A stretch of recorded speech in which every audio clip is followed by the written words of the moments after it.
तेलंगाना में सरकारी पॉलिटेक्निक निज़ाम को स्किल यूनिवर्सिटी के दायरे में लाने और पीपीपी मॉडल पर अहम एमएलसी दासुजो श्रवण ने कांग्रेस हुकूमत से कई सवाल उठाए हैं।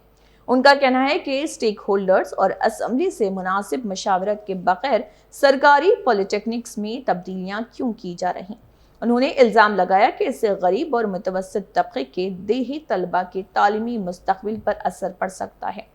श्रवण ने निजी गलबे पर भी तशवीश जाहिर करते हुए जियो 97 वापस लेने और यंग इंडिया स्किल यूनिवर्सिटी पर व्हाइट पेपर जारी करने का मुतालबा किया।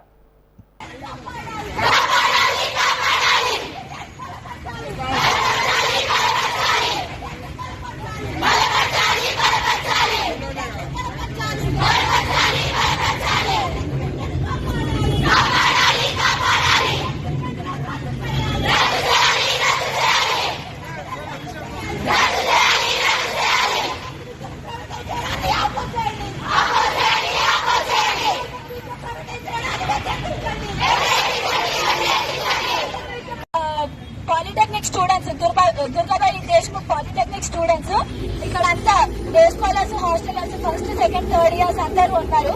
డిప్లొమా స్టూడెంట్స్ వీళ్ళంతా. సో వీళ్ళకి ఇంటెన్షన్ ఏంటంటే ఇప్పుడు ఈ బోర్డులో మెర్జ్ చేయడం వల్ల వాళ్ళ లాటరల్ ఎంట్రీస్ అనేవి రద్దు చేయబడతాయి. వీళ్ళకి లాటరల్ ఎంట్రీస్ అంటే వీళ్ళు డిప్లొమా 3 ఇయర్స్ చేస్తారు కాబట్టి వీళ్ళ ఫౌండేషన్ స్ట్రాంగ్ గా ఉంటుంది కాబట్టి డైరెక్ట్ గా బీటెక్ సెకండ్ ఇయర్ లోకి వీళ్ళకి ఎంట్రీ ఉంటుండే.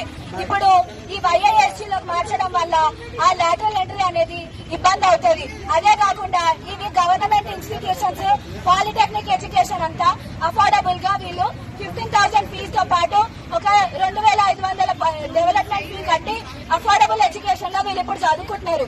ఇది వైఐఎస్సీ కింద మెర్జ్ అయితే వాళ్ళ ఫీ హైక్ 40,000 నుండి 50,000 వరకు యాన్యువల్లీ జరిగే అవకాశాలు ఉంటాయి. ఎందుకంటే కార్పొరేటీకరణ మేము శక్తిని రద్దు చేయాలని, జియోని వెనక్కి తీసుకోవాలని, ఈ పాలిటెక్నిక్ టెక్నికల్ డిపార్ట్మెంట్ లోనే ఉండాలి అని, ఎస్బిటిని రద్దు చేయొద్దని మేము all India democratic students organisation విద్యార్థులు అందరూ కలిసికట్టుగా ఒకటే డిమాండ్, శక్తి